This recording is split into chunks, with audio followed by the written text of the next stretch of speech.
అయ్యప్ప స్వామి అవతరించడానికి ముఖ్య కారణం మహిషిని సంహరించడం కోసం. కొన్ని సినిమాలలో చూపించినట్లు అయ్యప్ప స్వామి మహిషిని కలియుగంలో సంహరించినట్టు చూపిస్తారు. కానీ కృతయుగంలోనే అయ్యప్ప స్వామి మహిషిని అంతం చేశాడని మీలో ఎంతమందికి తెలుసు? ఆ సమయంలో అయ్యప్ప అసలు పేరు శాస్త. ఆ హరిహరసుడిని జన్మరహస్యం ఇంకా మీకు తెలియని ఎన్నో విషయాల గురించి ఈ వీడియోలో తెలుసుకుందాం. అయ్యప్ప స్వామి ముందు రూపంలో శాస్తగా ఉన్నప్పుడు తనకి వివాహం కూడా జరిగిందని మీలో ఎంతమందికి తెలుసు? ముందుగా ఈ వీడియోకి ఒక లైక్ చేసి మన ఛానల్ ని సబ్స్క్రైబ్ చేసుకొని సపోర్ట్ చేయండి. ఇంకా లేట్ చేయకుండా వీడియోలోకి వెళ్ళిపోదాం.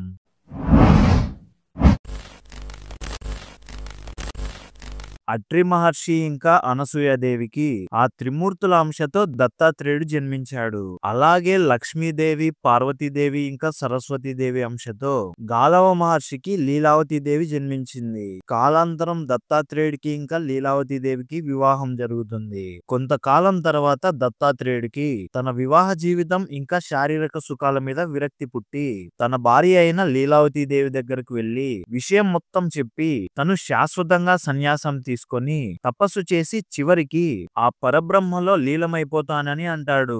దత్తాత్రేయుడి మాటలకు లీలాదేవి బాధపడుతుంది. ఇంత చిన్న వయసులోనే దాంపత్య సుఖాలను వదిలి సన్యాస జీవితం తీసుకోవడానికి లీలావతీదేవి అస్సలు ఒప్పుకోదు.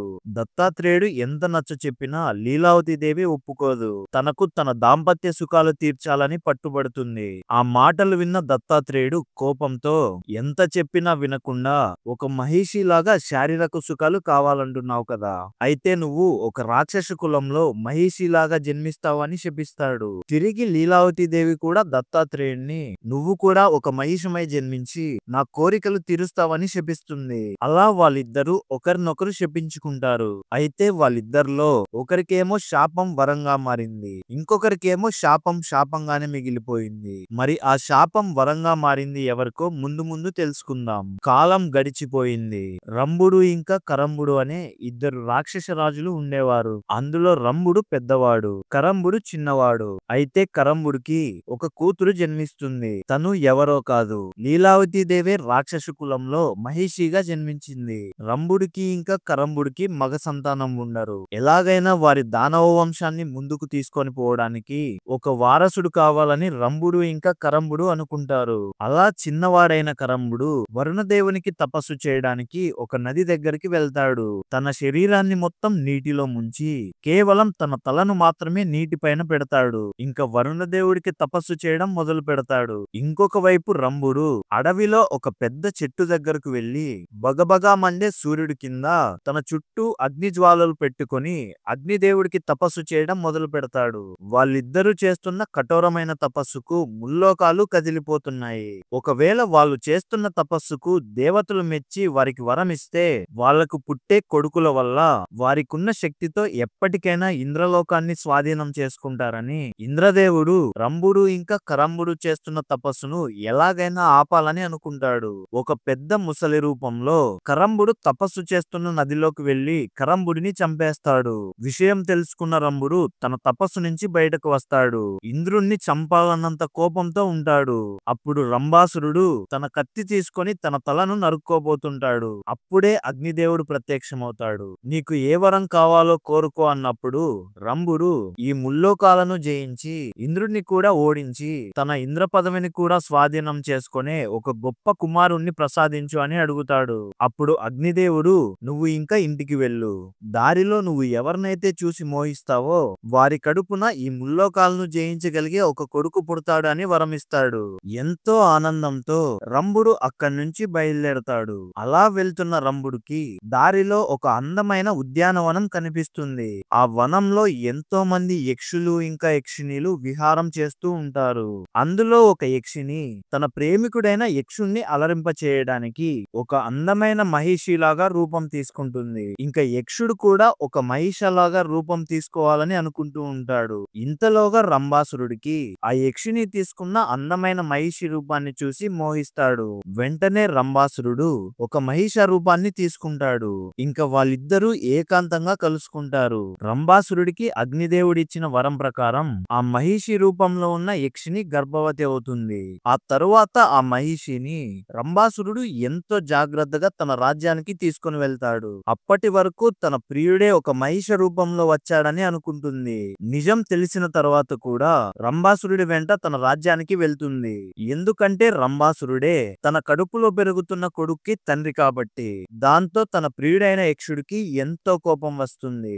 ఎలాగైనా రంభాసురుడి రాజ్యానికి వెళ్లి తన ప్రియురాలైన యక్షిణిని తీసుకొని వెళ్లాలని అనుకుంటాడు. అప్పుడు యక్షుడు మహిషి రూపంలో ఉన్న యక్షిణి దగ్గరికి వెళ్లి, నువ్వు ఈ మహిషి రూపాన్ని వదిలేసి మన లోకానికి మనం వెళ్లిపోదాం పదా అని అంటాడు. అప్పటికే ఆ మహిషి నిండు గర్భంతో ఉంటుంది. ఆ యక్షుడితో వెళ్ళటానికి ఒప్పుకోదు. అది చూసిన రంభుడు కోపంతో యక్షుణ్ణి చంపడానికి వస్తాడు. అప్పటికే కోపంతో రగిలిపోతున్న యక్షుడు రంభాసుని చంపేసి అక్కడి నుంచి వెళ్లిపోతాడు. ఆ తరువాత మరణించిన రంభుడిని చితిమంటలో కాలుస్తూ ఉంటారు. అది చూసి తట్టుకోలేక మహిషి రూపంలో ఉన్న యక్షిని కూడా ఆ చితిమంటల్లో దూకుతుంది. అదే సమయంలో మహిషికి ఒక కొడుకు జన్మిస్తాడు. అతనే మహిషాసురుడు. అయితే మహిషాసురుడు పుట్టే సమయానికే తన తల్లిదండ్రులు ఇద్దరు చనిపోతారు. ఇక మహిషాసురుడికి మిగిలింది తన అక్క అయిన మహిషి మాత్రమే. ఎందుకంటే మహిషి రంభుడికి తమ్ముడైన కరంభుడికి జన్మించింది కాబట్టి. కాలం గడిచే కొద్దీ మహిషాసురుడు ఎంతో క్రూరంగా మారతాడు. ముల్లోకాలను జయించడానికి బ్రహ్మదేవుడికి కఠోర తపస్సు చేస్తాడు. మహిషాసురుడు చేస్తున్న భయంకరమైన తపస్సుకు బ్రహ్మదేవుడు ప్రత్యక్షమయ్యి ఏ వరం కావాలో కోరుకో అని అంటాడు. అప్పుడు మహిషాసురుడు ఎలాగో అమరత్వాన్ని ఇవ్వడు కాబట్టి ఆడవాళ్ళు ఎలాగో నన్ను చంపలేరు. అందుకని మహిషాసురుడు స్త్రీల నుంచి తప్ప ఇంకా ఎవరి నుంచి తనకు మరణం ఉండకూడదని వరం కోరుతాడు. ఆ తరువాత మహిషాసురుడు ముల్లోకాలను జయించి ఒక భయంకరమైన రాక్షసుడుగా మారిపోతాడు. మహిషాసురుడు చేస్తున్న అరాచకాలను చూసి ఇంద్రాది దేవతలు వెళ్లి ఆ త్రిమూర్తులకు చెబుతారు. అప్పుడు త్రిమూర్తులు వారి తేజస్సుతో ఒక స్త్రీమూర్తిని రూపొందిస్తారు. ఆవిడే దుర్గామాత. దేవతలందరూ వారి వారి ఆయుధాలను దుర్గాదేవికి ఇస్తారు. ఇంకా మహిషాసురుడి మీద కోపంతో రగిలిపోతున్న దుర్గాదేవి మహిషాసురుడితో ఇంకా అతని సైన్యంతో దుర్గాదేవి 10 రోజుల పాటు ఒక ఘోర యుద్ధం చేస్తుంది. అయితే మహిషాసురుడు రోజు రోజుకి తన రూపాల్ని మార్చుకొని దుర్గాదేవితో యుద్ధం చేస్తున్నాడు. చివరి రోజైన 10వ రోజు తన అసలు రూపమైన మహిషాసురుడు రూపంలోకి వస్తాడు. ఇంకా దుర్గాదేవి మహిషాసురుడిని వధిస్తుంది. అందుకే దుర్గాదేవిని మహిషాసుర మర్దిని అని కూడా అంటారు. ఇంకా తన తమ్ముడైన మహిషాసురుడు చనిపోయాడని మహిషి ఎంతో బాధపడుతుంది. ఎలాగైనా దేవతల మీద ప్రతీకారం తీర్చుకోవాలని కోపంతో రగిలిపోతూ ఉంటుంది. ఇక ముల్లోకాలు కంపించేలాగా బ్రహ్మదేవుడికి ఒక కఠోరమైన తపస్సును చేస్తుంది. అప్పుడు బ్రహ్మదేవుడు ప్రత్యక్షమయ్యి ఏ వరం కావాలో కోరుకో అని అంటాడు. మహిషాసురుడు ఎలాగో ఒక తెలివి తక్కువ కోరికను కోరుకున్నాడు. నేను ఎలాగైనా ఒక మంచి కోరికను కోరుకోవాలని అనుకుంటుంది. అప్పుడు మహిషి బ్రహ్మదేవుడితో నా చావు కేవలం హరిహరులకు పుట్టిన కొడుకు వల్లనే సాధ్యం కావాలి. మరొకటి నేను భూమి మీద ఉన్నప్పుడు మాత్రమే నన్ను అంతం చేయగలగాలి. ఇంకా నా రోమాల నుంచి అంతులేని సైన్యం రావాలని బ్రహ్మదేవుణ్ణి వరం కోరుతుంది. ఇంతకు ముందు ఏ రాక్షసులు చేయలేని విధ్వంసాన్ని మహిషి చేస్తుంది.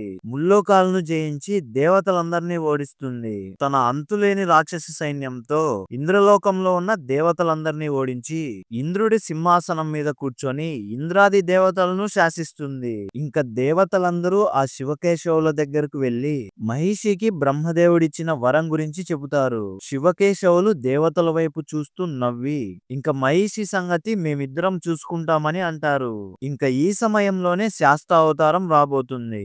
మోహిని నందన శాస్త అంటే మోహిని దేవికి పుట్టిన శాస్త అనే అర్థం. అయ్యప్ప స్వామి అసలు పేరు శాస్త. శాస్త అంటే గురువు అని లేదా భూతాలను శాసించేవాడు అని అర్థం. అందుకే అయ్యప్ప స్వామిని భూతనాథ అని కూడా పిలుస్తారు. మన పురాణాల ప్రకారం శ్రీ మహావిష్ణువు మోహిని అవతారాన్ని ధరించాడు. అయితే కేవలం ఒక్క మోహిని అవతారమే కాదు, మొత్తం 3 మోహిని అవతారాలు. క్షీరసాగర మదనం సమయంలో శ్రీ మహావిష్ణువు జగన్మోహిని రూపంలో అవతరించాడు. అప్పుడు రాక్షసులందరినీ మోహంలో పెట్టి అమృతాన్ని దేవతలందరికీ పంచింది. ఆ తరువాత భస్మాసురుడు శివుడి దగ్గర నుంచి వరం కోరుకున్న తర్వాత భస్మాసురుడిని అంతం చేయడానికి భస్మమోహినిగా వచ్చింది. ఆ తరువాత భస్మాసురుడిని అంతం చేస్తుంది. చివరి రూపం ఋషిమోహిని అవతారం. ఒకసారి ఋషులందరూ దేవతల కంటే వారే శక్తివంతులని గర్వంతో ఉంటారు. ఉంటారు. అప్పుడు వారి గర్వాన్ని అణచడానికి శ్రీ మహావిష్ణువు ఋషిమోహిని అవతారంలో వస్తాడు. ఇంకా అయ్యప్ప స్వామి శివుడికి ఇంకా ఏ మోహిని అవతారానికి జన్మించాడో తెలుసుకుందాం. క్షీరసాగర మదనం అయిపోయాక నారదుడు శివపార్వతుల దగ్గరకు వెళ్లి ఇలా అంటాడు: క్షీరసాగర మదనంలో వచ్చిన విషయాన్ని మీరు మింగేసి వచ్చిన తర్వాత రాక్షసులు అమృతాన్ని తీసుకొని పారిపోతున్నప్పుడు శ్రీ మహావిష్ణువు ఒక అందమైన మోహిని అవతారాన్ని ధరించాడు. నేను ఎప్పుడూ అంత అందమైన స్త్రీని చూడలేదు. ఇంకా ఎక్కడా అంత అందమైన స్త్రీ ఉండదా అని శివుడితో అంటాడు. అప్పుడు శివుడు నారదమునితో, నా పక్కనే పార్వతీదేవి ఉంది. పార్వతీదేవి కంటే అందమైన స్త్రీ ఇంకొకరు లేరు అని అంటాడు. ఎందుకంటే పార్వతీదేవి శివమోహిని. ఒక్క పార్వతీదేవి తప్ప ఎవ్వరు శివుణ్ణి మోహింపలేరు. కానీ నారదుడు మాత్రం నిజంగా జగన్మోహిని ఎంతో అందంగా ఉంది. కావాలంటే ఒకసారి వైకుంఠానికి వెళ్లి చూద్దాము అని అంటాడు. ఎందుకంటే లోక కళ్యాణం జరగాలంటే నారదుడు శివుణ్ణి ప్రేరేపిస్తాడు. ఇంకా శివుడితో పాటు పార్వతీదేవి కూడా వైకుంఠానికి బయలుదేరుతుంది. వైకుంఠంలో శివుడు శ్రీ మహావిష్ణువుని తన మోహిని అవతారాన్ని చూపించమని అడుగుతాడు. అప్పుడు శ్రీ మహావిష్ణువు శివుడిని మాటల్లో పెట్టి తన మాయతో ఒక శివమోహిని అవతారాన్ని తీసుకుంటాడు. సాక్షాత్తు ఆ పార్వతీదేవి అనుగ్రహంతో శ్రీ మహావిష్ణువు ఆ శివమోహిని అవతారాన్ని తీసుకుంటాడు. ఎందుకంటే శివుణ్ణి మోహింపజేసే శక్తి కేవలం పార్వతీదేవికి మాత్రమే ఉంటుంది కాబట్టి. ఒక అందమైన వనంలో ఏకాంతంగా శివుడు ఇంకా శివమోహిని మాత్రమే ఉంటారు. అప్పుడు శివుడు శివమోహిని చూసి పార్వతీదేవి అని అనుకుంటాడు. అప్పుడు వాళ్ళ ఇద్దరి కలయిక వల్ల ఒక కొడుకు జన్మిస్తాడు. అతనే మోహిని నందన శాస్త. అప్పుడు బ్రహ్మదేవుడు ఆ పిల్లాడికి భూతనాథ అని పేరు పెడతాడు. ఇంకా పరమేశ్వరుడు ధర్మశాస్త్ర అని నామకరణం చేస్తాడు. అలా దేవతలందరూ ఆ పిల్లాడికి ఎన్నో పేర్లు పెడతారు. ఆ తరువాత అయ్యప్ప స్వామి తన సోదరులైన కుమారస్వామి ఇంకా విఘ్నేశ్వరుడితో పెరిగి పెద్దవాడవుతాడు. ఎంతో గొప్ప జ్ఞానాన్ని ఇంకా విద్యను నేర్చుకుంటాడు. కాలాంతరం కశ్యప ప్రజాపతికి సత్యపూర్ణుడు అనే ఒక కొడుకు ఉండేవాడు. అతను శాస్తాకి ఒక అపారమైన భక్తుడు. సత్యపూర్ణుడు శాస్తాకి తపస్సు చేయడం మొదలు పెడతాడు. తన తపస్సుకు మెచ్చి శాస్త సత్యపూర్ణుడికి, నీకు ఇద్దరు కూతుర్లు జన్మిస్తారు. వారిని నేను వివాహం చేసుకుంటానని వరమిస్తాడు. కొద్ది కాలం తర్వాత సత్యపూర్ణుడు ధ్యానం చేసుకుంటూ ఉంటాడు. ఉన్నట్టుండి ఆ ధ్యానంలో శాస్త కనిపించాడు. ఎంతో ఆనందంతో తన రెండు కళ్ళల్లో నుంచి ఆనంద బాష్పాలు కారుతాయి. అప్పుడే ఆ కన్నీటి బాష్పాల నుంచి సత్యపూర్ణుడికి ఇద్దరు కుమార్తెలు జన్మిస్తారు. వారి పేర్లే పూర్ణ ఇంకా పుష్కల. వాళ్ళిద్దరూ యుక్త వయసుకు రాగానే శాస్తాని వివాహం చేసుకోవడానికి ఒక నోమును మొదలు పెట్టారు. ఎందుకంటే వాళ్ళిద్దరూ పుట్టడానికి కారణమే శాస్తాని వివాహం చేసుకోవడానికి కాబట్టి. వారిద్దరి నోము పూర్తయిపోగానే శాస్త వారిద్దరిని వివాహం చేసుకుంటాడు. ఆ తరువాత శాస్త మహిషిని సంహరించడానికి బయలుదేరతాడు. కానీ మహిషికి ఒక వరం ఉంటుంది. తను భూలోకంలో ఉన్నప్పుడు మాత్రమే తనకి మరణం సంభవిస్తుంది. అది కూడా ఆ హరిహరసుతుడి చేతిలో మాత్రమే. ఇంతకు ముందు మనం చెప్పుకున్నట్టు లీలావతి దేవి దత్తాత్రేయుడికి శాపమిచ్చి ఉంటుంది. ఒక మహిష రూపాన్ని ధరించి తన కామ కోరికలను తీర్చాలని శాపమిచ్చి ఉంటుంది. ఇంకా దత్తాత్రేయుడు ఆ రూపాన్ని తీసుకోవడానికి సరైన సమయం ఆసన్నమైంది. ఒక అందమైన మహిష రూపాన్ని తీసుకొని మహిషి ఎదురుగా నిలబడుకుంటాడు. ఆ మహిష రూపాన్ని చూడగానే మహిషి ఎంతో ప్రేమలో పడిపోతుంది. తన మోహాన్ని కూడా తీర్చుకుంటుంది. మహిషికి ఎక్కడికి వెళ్తున్నానో కూడా అర్థం కాకుండా ఆ మహిష వెంటనే తెలియకుండానే భూలోకానికి వచ్చేస్తుంది. మహిషి భూలోకానికి రాగానే ఆ హరిహర సుతుడైన శాస్త కూడా భూలోకానికి వస్తాడు. కొద్దిసేపటి తర్వాత మోహం నుంచి బయటకు వచ్చిన మహిషి దేవతలందరూ తనని మోసం చేశారని అనుకుంటుంది. ఇంకా ఏమీ చేయలేని పరిస్థితులలో మహిషి శాస్త మీదకి యుద్ధానికి వెళ్తుంది. ఎంత ప్రయత్నించినా శాస్తాని ఏమీ చేయలేకపోతుంది. చివరికి శాస్త ఆ మహిషిని పైకి ఎత్తి కింద పడేస్తాడు. చనిపోయిన ఆ మహిషి మీదకి ఎక్కి ఆనందంతో నాట్యం చేస్తాడు. అప్పుడు మరణించిన ఆ మహిషి శరీరం నుంచి ఒక దివ్యమైన రూపం బయటకు వస్తుంది. ఆవిడే లీలావతీదేవి. అప్పుడు తన మోహం మొత్తం పోతుంది. తన ఎదురుగా ఉన్న ఎంతో అందమైన శాస్తాని చూసి తనని వివాహం చేసుకోమని ఎంతో ప్రేమతో అడుగుతుంది. అప్పుడు శాస్త లీలావతీదేవితో, నేను ఎప్పుడైతే భూలోకంలో అవతరిస్తానో అప్పుడు నిన్ను వివాహం చేసుకుంటానని వెళ్ళిపోతాడు. అప్పటి నుంచి లీలావతీదేవి ఎప్పుడెప్పుడు ఆ స్వామి భూలోకంలో అవతరిస్తాడా అని చూస్తూ ఉంటుంది. మనం ఇప్పటి వరకు తెలుసుకున్న కథ మొత్తం కలియుగం ముందరే జరిగిపోయింది. ఇంకా అయ్యప్ప స్వామి కలియుగంలో భూమి మీద ఎలా అవతరించాడు జన్మించాడో తెలుసుకోబోతున్నాము. నేపాల్ దేశంలో పలింజవర్మ అనే ఒక రాజు ఉండేవాడు. అతను ఎంతో మంచివాడు ఇంకా పరాక్రమవంతుడు. అలాంటి రాజుకు ఒక రోజు తను ఎప్పటికీ చనిపోకూడదు అనే ఆలోచన వస్తుంది. అందుకోసం 108 మంది కన్యలను బలి ఇవ్వాలని అనుకుంటాడు. అలా 107 మంది కన్యలను బంధించిన తర్వాత 108వ కన్యను కూడా బంధిస్తాడు. ఆవిడ ఒక గొప్ప పార్వతీదేవి భక్తురాలు. వారి బాధను చూసిన పార్వతీదేవి శాస్తాను వారిని రక్షించడానికి భూమి మీదకి పంపిస్తుంది. అప్పుడు శాస్త ఆ రాజుని చంపకుండా భూమి మీద పుట్టిన ప్రతి ఒక్క జీవికి మరణం తప్పదు. ఇవన్నీ చేయడం వల్ల పాపాన్ని మూట కట్టుకుంటావు తప్ప ఇంకేమీ ఉండదని అంటాడు. అజ్ఞానంతో కళ్ళు మూసుకుపోయిన రాజుకి శాస్త కళ్ళు తెరిపిస్తాడు.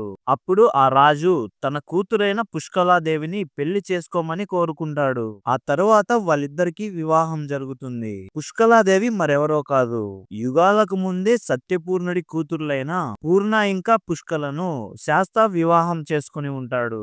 శాస్త మళ్ళీ భూమి మీద అవతరించబోతున్నాడని పూర్ణ ఇంకా పుష్కల కూడా భూమి మీద జన్మిస్తారు. కానీ ఈసారి వాళ్ళిద్దరూ వేరు రాజులకు కూతుర్లుగా జన్మిస్తారు. ఇంకొక వైపు కేరళ ప్రదేశాన్ని పించికవర్మ అనే రాజు పరిపాలించేవాడు. ఆ రాజు ఒక గొప్ప శివభక్తుడు. ఒకసారి ఆ రాజు అడవికి వేటకు వెళ్తాడు. దారి తప్పిపోయి భూత ప్రేత పిశాచాలు ఉన్న ప్రదేశానికి వెళ్లిపోతాడు. వాటన్నిటినీ చూసిన రాజు ఎంతో భయపడతాడు. వెంటనే ఆ రాజు ఆ పరమేశ్వరుణ్ణి వేడుకుంటాడు. అప్పుడు పరమేశ్వరుడు ఆ రాజుని కాపాడడం కోసం శాస్తాని మళ్ళీ తిరిగి పంపిస్తాడు. శాస్త అక్కడికి వెళ్ళగానే ఆ భూత ప్రేత పిశాచాలు పారిపోతాయి. అప్పుడు ఆ రాజు ఎంతో సంతోషించి తన కూతురైన పూర్ణాదేవిని శాస్తాకు ఇచ్చి పెళ్లి చేస్తాడు. అలా ఆ స్వామి పూర్ణ ఇంకా పుష్కలాదేవిని తిరిగి పెళ్లి చేసుకుంటాడు. ఈ విషయం తెలిసిన పలింజవర్మ తన కూతుర్ని వివాహం చేసుకోవడం కాక ఇంకొకరిని కూడా వివాహం చేసుకుంటావా అని కోపగిస్తాడు. అప్పుడు పలింజవర్మ శాస్తాని 12 సంవత్సరాల పాటు ఈ భూమి మీదే నివసిస్తావు అని శపిస్తాడు. ఇంకా ఇప్పుడే ఆ అయ్యప్ప స్వామి అవతారం వస్తుంది. ఎందుకంటే 10వ శతాబ్దంలో శివభక్తులు ఇంకా విష్ణు భక్తులు ఇద్దరు కొట్టుకుంటూ ఉండేవారు. ఎంతో మంది రాజులు ఇంకా గురువులు కూడా వారి మధ్య ఎన్నో విభేదాలు వచ్చి శివుడు భక్తులను విష్ణువు భక్తులు, అలాగే విష్ణువు భక్తులను శివభక్తులు చంపుకునేవారు. అందుకనే వాళ్ళిద్దరూ వేరు కాదని ఒక్కటే అని నిరూపించడానికి సాక్షాత్తు ఆ హరిహర సుతుడే అయ్యప్ప స్వామిగా భూమి మీదకి దిగి వచ్చాడు. పందల రాజ్యాన్ని రాజశేఖర వర్మ అనే రాజు పరిపాలిస్తూ ఉండేవాడు. అతను ఒక గొప్ప శివభక్తుడు. తన భార్య ఏమో ఒక గొప్ప విష్ణు భక్తురాలు. వీళ్ళిద్దరి దంపతులకే ఆ హరిహర సుతుడైన అయ్యప్ప స్వామి దొరుకుతాడు. ఒకరోజు రాజశేఖర వర్మ అడవికి వేట కోసం వెళ్తాడు. అప్పుడే ఆ రాజుకి ఒక చిన్న పిల్లాడి ఏడుపు వినపడుతుంది. ఆ పిల్లాడి దగ్గరకు వెళ్లిన రాజుకి తన మెడలో ఒక మణి వెలుగుతూ కనిపించింది. అందుకే అయ్యప్ప స్వామిని మణికంఠుడు అని కూడా పిలుస్తారు. ఇంకా చంద్రశేఖర వర్మ ఆ చిన్న పిల్లాడిని తీసుకొని తన రాజ్యానికి వెళ్తాడు. అప్పటికే ఆ రాజుకు ఇంకా రాణికి వివాహం జరిగి ఎన్నో సంవత్సరాలు గడిచిపోయి ఉంటుంది. అయినా వారికి సంతానం కలగదు. ఈ చిన్న పిల్లాడు అడవిలో దొరకటం వల్ల ఆ దేవుళ్లే వీళ్ళకి పుత్రభిక్ష పెట్టారని అనుకుంటారు. అలా మణికంఠుడు పందల రాజ్యంలో పెరిగి పెద్దవాడవుతాడు. ఎన్నో విద్యలను కూడా నేర్చుకుంటాడు. మణికంఠుడు వాళ్ళ ఇంట్లోకి వచ్చిన వేళా విశేషం వల్ల రాజశేఖర వర్మకి ఇంకా అతని భార్యకి ఒక సంతానం కలుగుతుంది. అప్పటికే రాజశేఖర వర్మ మణికంఠుడినే తన రాజ్యానికి రాజును చేయాలని అనుకుంటూ ఉంటాడు. అది ఏమాత్రం నచ్చని అక్కడ ఉన్న ఒక మంత్రి మణికంఠుడి మీద ఒక క్షుద్ర ప్రయోగం చేపిస్తాడు. దాని ప్రభావం వల్ల మణికంఠుడి శరీరం మొత్తం విషంతో నిండిపోయి నల్లగా మారిపోతుంది. ఆ రాజ్యంలో ఎంతో మంది వైద్యులు ప్రయత్నించినా మణికంఠుడి వ్యాధి తగ్గించలేకపోతున్నారు. ఇంతలో ఒక వృద్ధుడు నేను మణికంఠుడి వ్యాధిని తగ్గిస్తాను అని లోపలికి వెళ్తాడు. తన దివ్యమైన చెయ్యిని మణికంఠుడి శరీరానికి తాకగానే మణికంఠుడి శరీరం మొత్తం నిండిపోయిన విషం పోతుంది. ఆ వృద్ధుడు ఎవరో కాదు, సాక్షాత్తు ఆ పరమేశ్వరుడు. అప్పుడు అయ్యప్ప స్వామికి తను ఈ భూమి మీద చేయవలసిన కార్యం ముగించుకొని మళ్ళీ పైకి వచ్చేయాలని గుర్తు చేస్తాడు. కొద్ది రోజుల తర్వాత రాజశేఖర వర్మకు ఇంకొక కొడుకు జన్మిస్తాడు. ఇప్పుడు మంత్రి ఆ రాణి దగ్గరకు వెళ్లి ఇంతవరకు మీకు సంతానం లేదు కాబట్టి మీరు పెంచుకుంటున్న మణికంఠుణ్ణి రాజుగా చేస్తారంటే ఒప్పుకున్నారు. కానీ ఇప్పుడు మీకు ఒక కొడుకు జన్మించాడు. ఇప్పుడు ఈ రాజ్యానికి రాజుగా మీ కొడుకే ఉండాలని అంటాడు. ఆ మంత్రి మాటలు మాటలు విన్న రాణి కూడా దుర్బుద్ధితో ఆలోచిస్తుంది. కొద్ది రోజుల తర్వాత మణికంఠుడిని ఎలాగైనా చంపేయాలని అనుకుంటారు. ఒకరోజు రాణికి ఒంట్లో బాగోలేనట్టు నటిస్తుంది. ఆవిడని పరీక్షించడానికి వచ్చిన వైద్యులందరితో మంత్రి ఇలా అంటాడు: ఎవరైతే పులిపాలు తీసుకువచ్చి ఆవిడకి ఇస్తారో ఆవిడకు చేసిన జబ్బు వెంటనే పోతుందని చెప్తారు. మణికంఠుడికి అప్పుడే 12 సంవత్సరాలు వస్తాయి. తనకు ఇచ్చిన శాపం కూడా 12 సంవత్సరాలకే ఈ భూమి మీద తీరిపోతుంది. ఇంకా మణికంఠుడు తన తల్లి కోసం పులిపాలు తీసుకురావడానికి అడవికి బయలుదేరతాడు. అదంతా పైనుండి ఇంద్రాది దేవతలు చూస్తారు. మణికంఠుడు అడవికి వెళ్ళగానే ఇంద్రుడితో పాటు మిగతా దేవతలు కూడా అక్కడికి వస్తారు. అప్పుడు దేవతలందరూ మణికంఠుడితో ఇలా అంటారు: మీరు మా అందరి కోసం శాస్తాగా ఉన్నప్పుడు ఆ మహిషిని సంహరించారు. ఇప్పుడు మీరు ఇబ్బంది పడుతుంటే చూడలేకున్నాము. మేమే పులులుగా మారతాము. మీరు మా మీద కూర్చోండి చాలు. మేమందరం పందల రాజ్యానికి వస్తాము అని అంటారు. అలా మణికంఠుడు పులి మీద కూర్చొని మిగతా పులులతో సహా పందల రాజ్యానికి వెళ్తాడు. అది చూసిన మంత్రి మూర్ఛతో అక్కడే పడిపోతాడు. రాణి కూడా ఎంతో భయపడుతుంది. చివరికి మంత్రి చేసిన తప్పు ఒప్పుకుంటాడు. మణికంఠుడు పులి మీద కూర్చొని వస్తుండగా అడవి మార్గంలో ఒక ముసలావిడిని చూస్తాడు. ఆవిడ మరెవరో కాదు, శబరి. ఈమె రామాయణంలో ఉన్న శబరి కాదు, వారి వంశంలోనే జన్మించిన శబరి. అప్పుడు అయ్యప్ప స్వామిని శబరి ఒక వరం కోరుకుంటుంది. తను ఉన్న కొండ మీదనే అయ్యప్ప స్వామిని కొలువై తీరమని కోరుకుంటుంది. దాంతో మణికంఠుడు తదాస్తు అని దీవిస్తాడు. అప్పుడే లీలావతి దేవి కూడా అక్కడికి వస్తుంది. మీరు భూమి మీద అవతరించినప్పుడు నన్ను వివాహం చేసుకుంటారని మాటిచ్చారు. నన్ను పెళ్లి చేసుకోండి అని అడుగుతుంది. దానికి సమాధానంగా అయ్యప్ప స్వామి, నేను ఈ జన్మలో నైష్టిక బ్రహ్మచారిని. ఈ జన్మలో అసలు నేను వివాహం చేసుకోనని అంటాడు. అప్పుడు లీలావతి దేవి, మరి మీరు మాటిచ్చారు కదా, ఇప్పుడు నన్ను వివాహం చేసుకొని తీరాల్సిందే అని అంటుంది. అప్పుడు అయ్యప్ప స్వామి సరేనని, నేను ఇక్కడే శబరిగిరి పైన కొలువై ఉంటాను. ఎప్పుడైతే నా దగ్గరికి కన్యస్వాములు రారో అప్పుడు నేను నిన్ను వివాహం చేసుకుంటానని అంటాడు. కన్యస్వామి అంటే వారు మొదటిసారి మాల వేసి శబరిమలై వెళ్లే వాళ్ళు అని అర్థం. అది ఎప్పటికీ జరగని పని. ఎందుకంటే కలియుగాంతం వరకు ఎవరో ఒక కన్యస్వామి శబరిమలైకి వెళ్తూనే ఉంటారు. అప్పటి నుంచి లీలావతి దేవి మాలికా పురోత్తమలాగా ఆ కొండ మీదే వెలిసి ఉంది. ఇంకా అయ్యప్ప స్వామి వారి తల్లిదండ్రులతో చెప్పి శబరిగిరి పైన కొలువు తీరుతాడు. సాక్షాత్తు ఆ పరశురాముడే అయ్యప్ప స్వామి విగ్రహాన్ని శబరిగిరి పైన ప్రతిష్ఠించాడు. మీలో ఎంతమంది ఇప్పటి వరకు ఎన్నిసార్లు అయ్యప్ప మాలను ధరించారో కామెంట్ చేయండి.